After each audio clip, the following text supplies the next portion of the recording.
Je suis dessinateur. Je m'appelle Yves Vermeulen, ça c'est un nom de plume, parce que mon vrai nom c'est Eddy Vermeulen. Vermeulen, un nom assez flamand. Je suis belge d'ailleurs. Mais je parle un peu le français, assez limité. Hein. Voilà, c'est moi. Je dessine depuis 1970, comme on dit en Belgique. Ça, c'est quand même déjà 50 ans, 51. Alors, depuis un demi-siècle que je fais le dessin professionnel. J'ai travaillé pendant ce temps presque toujours en commande. On m'a toujours demandé de faire des dessins. J'ai fait l'illustration, j'ai fait l'affiche, j'ai fait les différents moyens de publier comme graphiste, comme dessinateur pour les pochettes de disques, etc. Des différents moyens d'illustration. Parce qu'au fond, je suis vraiment un illustrateur.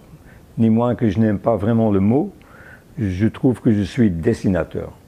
Mais quand on dit dessinateur, tout le monde pense que je suis un assistant d'un architecte qui fait les plans. Non, je suis un dessinateur parce que j'aimais bien de dessiner et de dessiner des choses assez imaginaires.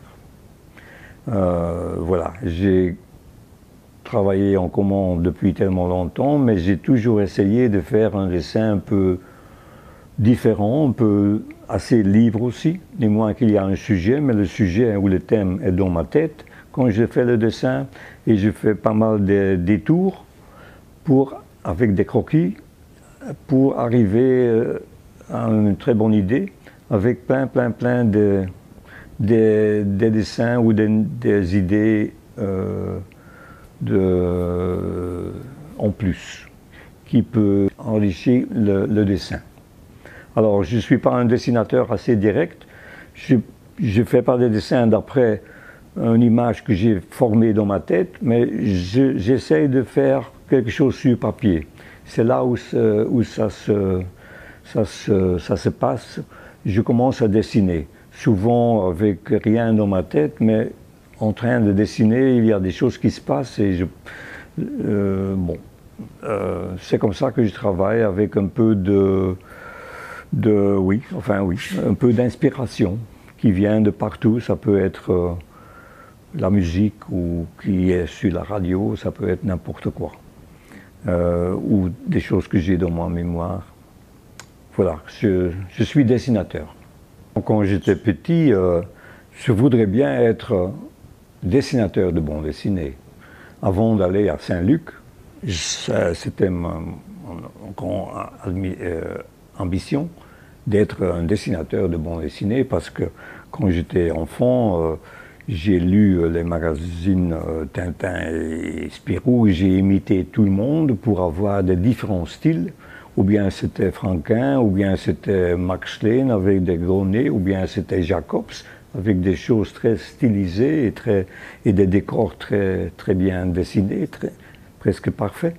Alors j'ai appris le dessin à imiter tous mes héros que j'ai vus dans Tintin et Spirou. Alors chaque vacances, quand j'étais à l'école primaire, je faisais un bande dessinée. Chaque vacances de Pâques ou de Noël ou les grandes vacances, j'étais dans la cuisine, sur la table de ma mère, pour faire mon dessin. Parce qu'au début, j'avais pas une chambre, j'avais pas une table à dessiner. Et j'ai fait pas mal de dessins sur la table de la cuisine, chez moi à la maison.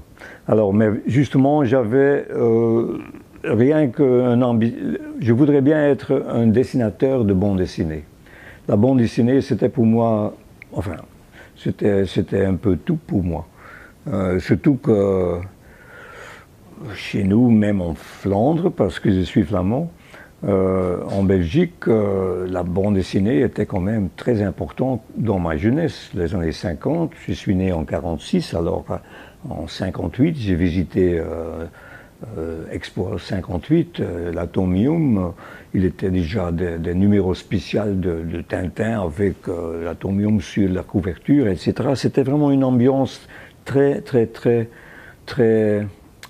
stimulant et aussi très positif et très, enfin, la future était très, comment on dit ça, ah ben oui, très bien, c'était vraiment, enfin, quand on pensait en 58 à l'année 2000, c'était encore très loin, on pensait qu'en 2000, on était capable de bouger sur un scooter comme chez Bob de Moor.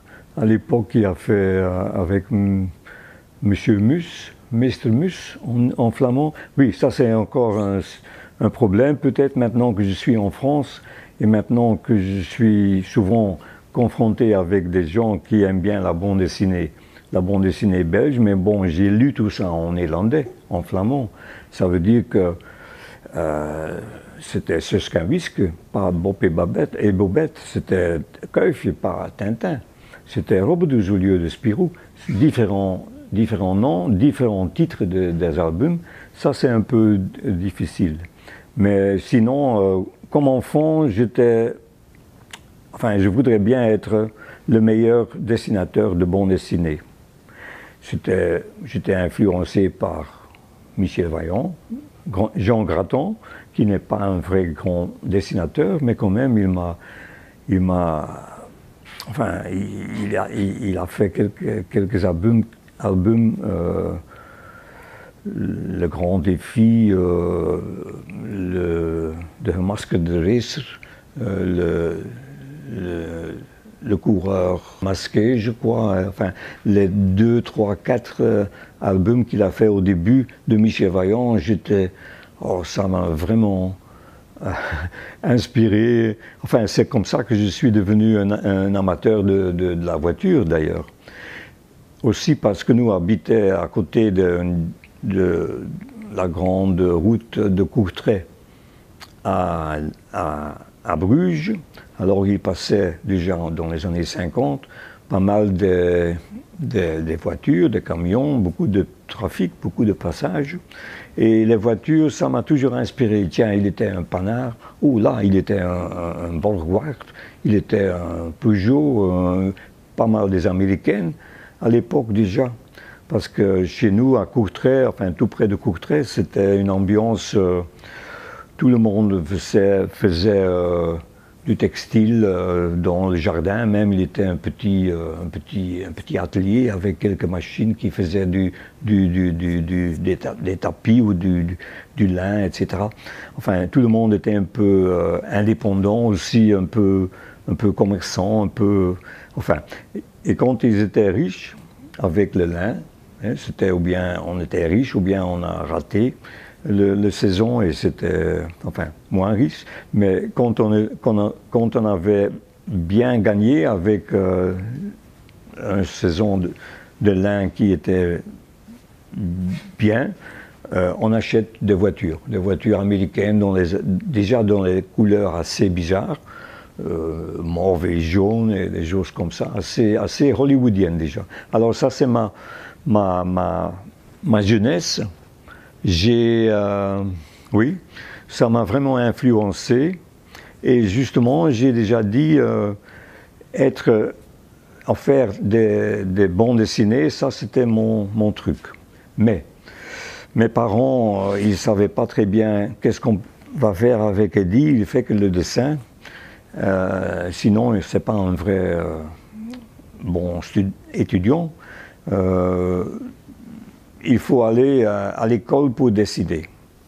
Et dans ma région, il était évidemment, c'était la région de textile. On va il peut aller à une école pour avoir le dessin de textile. Alors, première partie, c'est 3 ans, et les 3 dernières années, c'était il était déjà moyen d'aller à Saint-Luc. Alors, après 3 ans, je faisais le dessin textile. C'était pas vraiment mon truc, ni moi que j'aimais bien à dessiner, mais pas toujours des motifs pour le textile ou pour... oui, surtout pour le textile, mais je voudrais bien faire des bonhommes, je voudrais bien faire de la bande dessinée. Et voilà, le moment que j'arrivais il était moyen de rentrer à Saint-Luc, je suis allé. Enfin, mes parents n'étaient pas contre parce que j'avais déjà gagné un peu des prix, un prix de dessin que j'ai pris, que j'avais gagné, et d'autres publications déjà dans Hans Volks, dans des magazines de jeunesse, que j'avais envoyé mes dessins. Ils étaient déjà publiés et tout le monde me disait « Ah, Eddie, c'est le dessinateur ». Et moi, que j'avais que 10 ans ou 12 ans, j'étais toujours dessinateur. Alors c'était assez clair que je voudrais bien faire une carrière oui, artistiquement, pas vraiment artiste, mais quand même dessiner. Et comme illustrateur, ni moins que je n'aime pas trop le mot dessinateur, le mot illustrateur. Je fais des dessins qui n'ont pas besoin d'un article pour être illustré. Je fais mes dessins. Mais soit. Une fois que j'étais à Saint-Luc, là, évidemment, j'ai appris de dessiner un peu différent. C'était plus la bande dessinée parce que justement, quand j'étais à Saint-Luc, dans les années 60, la bande dessinée, c'était interdit à Saint-Luc. À l'école, à l'académie, non, pas des petits Mickey ici, hein, pas des gens avec... Ni moins qu'il était déjà une ambiance cartoon, et surtout avec Saul Steinberg, l'Américain, qui faisait des dessins tout à fait différents que j'ai vu pour la première fois dans ma première année à Saint-Luc. J'ai vu un bouquin de Saul Steinberg et j'ai vraiment été étonné par une autre manière de faire du graphisme, de travailler avec la plume et l'encre, de travailler avec d'autres, à Saint-Luc évidemment, de travailler avec d'autres matières. J'ai appris l'aquarelle, j'ai appris toutes les techniques graphiques. Alors voilà, j'étais assez vite, assez loin aussi de la bande dessinée une fois que j'étais à Saint-Luc. Et bon, j'étais un bon dessinateur. J'étais très content d'être à Saint-Luc parce que dessiner, c'est mon rêve, quoi. Hein. J'ai toujours bien aimé de faire ça. Et voilà, une fois que j'étais à Saint-Luc, c'était le paradis pour moi. J'avais aussi de très bons résultats. Mes parents étaient très contents. J'étais le meilleur à l'école. Voilà, une fois que j'étais à Saint-Luc, c'était mon paradis. Et à Saint-Luc, je suis devenu quand même un peu plus artistique, grâce à l'histoire d'art, évidemment. Mais on avait aussi des cursus concernant le film. Le film, on a vu tous les Bergman à Saint-Luc, on a vu tout ça. C'était tout neuf pour moi. Hein. J'étais un petit snotter de la campagne, quoi. Mais d'être à Saint-Luc, c'était vraiment formidable pour moi. J'ai appris tellement beaucoup de la culture, mais aussi du technique pour dessiner, parce qu'à l'époque, Saint-Luc, c'était une école un Wachschool, quand on a appris un métier. Maintenant, il n'y a plus d'ambition artistique, mais à l'époque, là, on faisait le dessin. Ah oui, le dessin, on a appris le dessin. On a appris comment il faut tirer des traits droits. On doit apprendre toutes les techniques de dessiner des choses et de mettre des choses sur papier. Différentes techniques, aquarelle, gouache, n'importe quoi. Toutes les techniques graphiques. Alors j'ai toujours bien aimé de faire ça et j'étais très bien. j'avais beaucoup de bons résultats. Et voilà, de plus en plus, j'avais l'ambition aussi de faire des choses un peu différentes. Évidemment, j'arrivais à dessiner en différents styles. Au début, quand je suis commencé en 1970, après après mes études, j'ai fait un an dans un service militaire à l'armée. D'après, en 1970, 70, comme on dit en France, je suis commencé enfin, j'ai dit, tiens, voilà, maintenant je suis dessinateur. Je veux travailler pour tout le monde. Et justement, je faisais déjà pas mal de dessins, de choses que j'aimais bien, des voitures, mais aussi les chanteurs que j'aimais bien. J'ai fait des portraits de Rod Stewart, d'Elvis Presley. J'ai fait les groupes de musique que j'aimais bien, les Beatles, Roxy Music, et je faisais des dessins. Et justement, quand j'étais encore à l'armée, il y a quelqu'un qui était chez moi à Saint-Luc qui disait, tiens, j'ai fait un stage chez Humo, et j'ai fait un supplément là pour les Beatles, et le directeur en chef, enfin, on dit ça, le rédacteur en chef, il est tout neuf, et il a aussi un programme à la radio concernant le rock and roll, qui s'appelle Guy Mortier en flamand, Guy Mortier. Et tu dois aller montrer tes dessins, il va certainement aimer tes portraits des vedettes de rock and roll. Et alors je suis passé, une seule fois, je suis allé avec mes dessins que j'avais aussi fait pendant l'armée, parce que j'avais beaucoup de temps libre, je faisais des dessins, j'aimais bien de dessiner.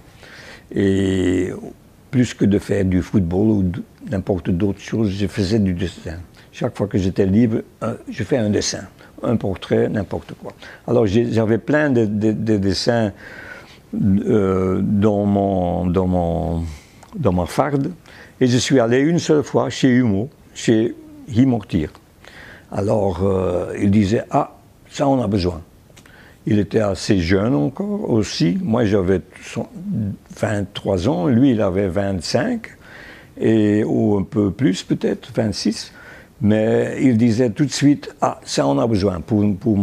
J'ai besoin de ça pour ma magazine. Et voilà, il m'a donné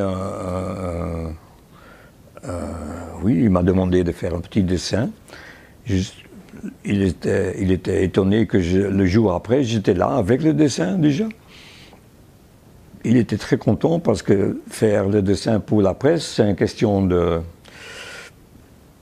deadline qui ne sont pas toujours très raisonnables. Il faut faire un dessin pour hier au lieu de pour demain. Alors c'est toujours... et c'est comme ça que je suis devenu un dessinateur, enfin un homme de la nuit.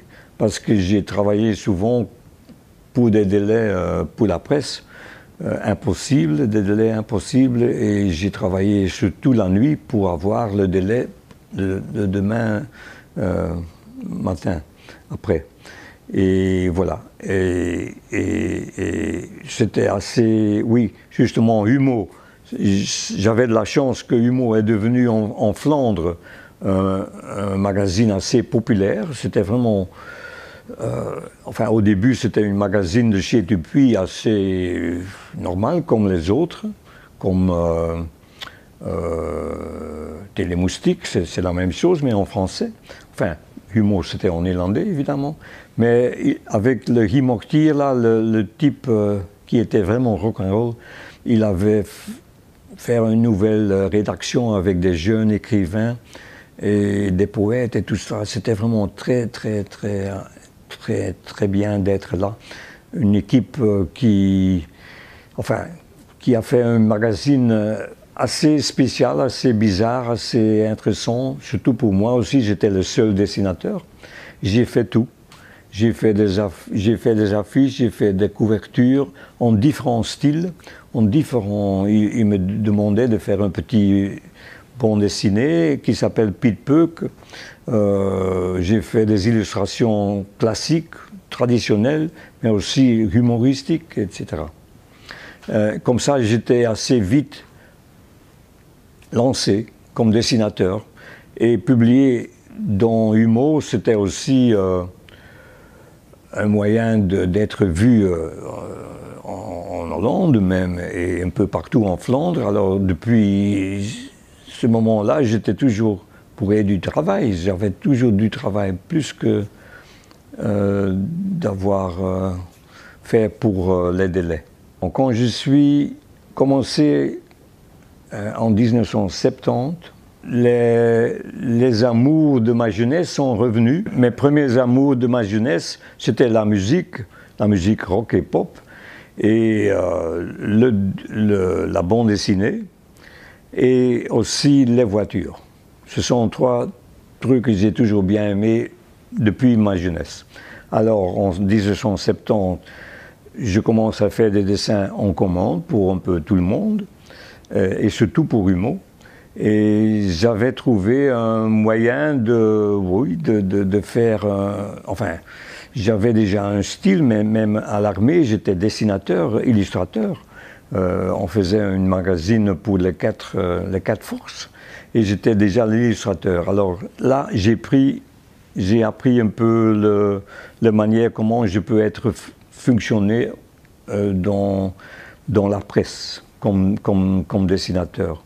Mais chaque fois que n'importe quel sujet, quand j'avais le moyen de montrer une voiture ou le moyen de montrer quelque chose de ma musique favorable ou quelque chose de la bande dessinée, de ma jeunesse, je dis, parce que c'était toujours un peu nostalgique.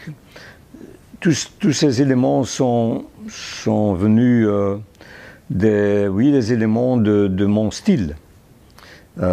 J'ai fait pas mal de parodies aussi à des dessinateurs de bande dessinée comme Willy van der Steen. En 70 encore, c'était assez populaire évidemment.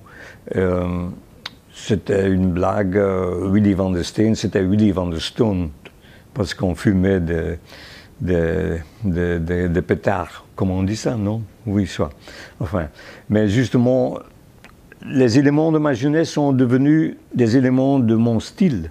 Et comme mon style était littéraire, j'ai été influencé par tous les Belges de la bande dessinée. J'ai été influencé à Saint-Luc par des cartoonistes comme Saul Steinberg, qui étaient encore toujours très linéaire, et moi aussi j'ai toujours travaillé très linéaire.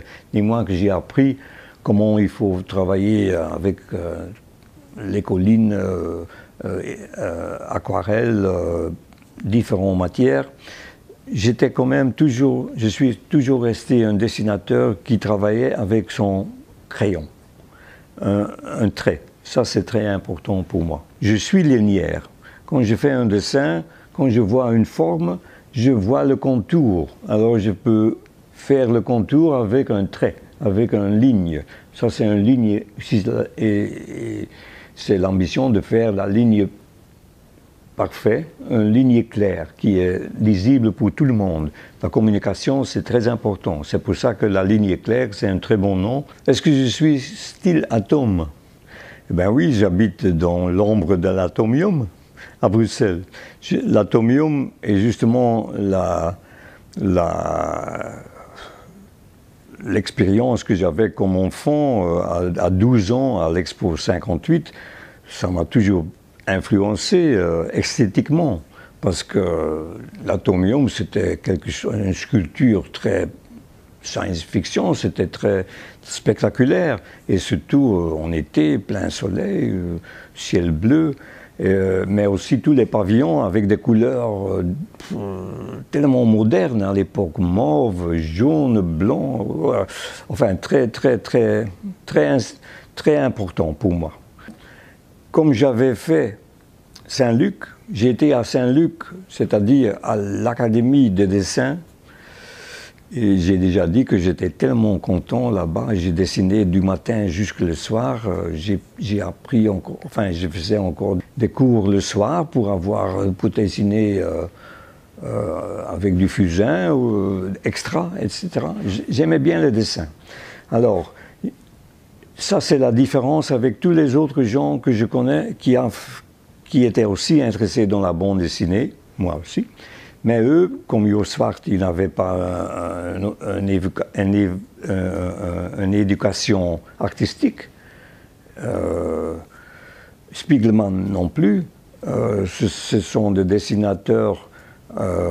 Chris Ware n'a jamais été à l'académie. C'était des autodidactes. Mais moi, j'avais du technique. J'avais, enfin, et chaque dessin, je voudrais bien être un peu différent le jour après. Pas toujours, comme, oui, il y a des dessinateurs qui ont arrivé à faire un certain style, une certaine manière de dessiner des choses. Mais moi, je voudrais bien quand même assez, enfin, ça doit être un peu plus aventurier. Dans tout ce qui était graphisme. J'ai pas envie de faire deux fois le même dessin. C'est pour ça que j'ai pas fait la bande dessinée non plus, parce que c'était un peu trop difficile de continuer une histoire de page 1 jusqu'à page 65 dans un même style. Quand je travaille, il y a une évolution. Chaque jour, c'est un autre jour, je fais des dessins un peu différents, parce qu'il y a du soleil ou bien il pleut, tous ces éléments, ça joue avec pour faire un dessin. Et c'est pour ça que je veux rester le plus créatif possible, et tous mes moyens que j'ai appris à Saint-Luc, mes moyens de technique graphique, je veux changer enfin c'est comme ça que mon style a évolué aussi. Un peu plus que, je peux dire, mon collègue Jo Swart, qui est resté un peu plus proche de son manière de dessin. Moi, j'ai fait des dessins dans différents styles. Et comme ça, oui, ça évolue. Et c'est comme ça que je reste assez passionné par mon métier. J'ai fait un dessin chaque fois un peu différent. Enfin, ça c'est mon ambition. J'ai peur que je vais faire un peu déconnect quand je dis ça. Pendant les années 80, j'avais quelques publications en France, un peu par hasard, aussi par Willem, le dessinateur hollandais qui habite à Paris, évidemment, le cartooniste Willem. Et voilà, j'avais l'occasion de faire une illustration en couverture pour son magazine qu'il avait pendant les années-là. J'avais quelques publications en France. Il était des jeunes comme Ted Benoît, des jeunes comme Yves Chalon, des jeunes comme Serge Leclerc, et encore d'autres qui aimaient bien, que j'ai publié. Et qui disait, tiens, c'est qui? Ah, c'est un Belge qui habite à Bruxelles. Alors, à un certain moment, j'avais mon atelier qui était aussi assez photogénique dans une ancienne station de service. C'était mon atelier de dessin. Ils sont venus à 3, à 4, Ted Benoît, Serge Leclerc, Yves Chalon, et il était encore d'autres, les noms m'échappent. Enfin, des jeunes dessinateurs de bande dessinée français. Ils aimaient bien aussi, surtout Ted Benoît, les voitures américaines, que j'avais déjà un exemplaire dans mon garage, dans mon atelier garage. Alors j'ai fait des dessins, mon table de dessin était à côté de ma voiture, de mon ancêtre. Alors c'était assez amusant, c'était assez bien comme ambiance. Ils sont venus de Paris pour me voir, pour me... Dis-moi que mon français était encore plus limité que maintenant, à cette époque-là. Mais voilà, ils sont venus et voilà, j'étais un peu connu chez eux. Serge Leclerc, surtout aussi beaucoup intéressé dans la musique. Ils sont venus me voir à Bruxelles. Et comme ça, je suis quand même... oui, je suis quand même devenu un peu populaire en France, et c'est pour ça que j'ai été invité, oui, quelquefois à Angoulême, mais aussi à Nérac cette année. Et Nérac, oui, c'est la ville de Yves Chalon. Et voilà, je me rappelle que Yves Chalon était chez moi à Bruxelles. Mais moi aussi, j'étais très fort intéressé dans son travail parce que je trouve qu'il était très fort. Ni moins qu'il était, enfin, même quand il était assez jeune, il était très doué. C'était le plus fort pour moi, Yves Chalon. Et malheureusement, évidemment, on connaît l'histoire de Yves. Mais maintenant, ici à Nérac, j'étais invité déjà quelques fois. Mais bon, c'est assez loin de Bruxelles. J'ai encore toujours pas mal de travail. Je suis venu pour la première fois à Nérac. J'étais l'invité d'honneur. J'ai fait l'affiche. Et bon, c'est bien d'être ici cette année. Je suis bien content. Nérac, évidemment, c'est Yves Chalon. Et Yves Chalon, c'est un dessinateur que j'ai toujours bien aimé.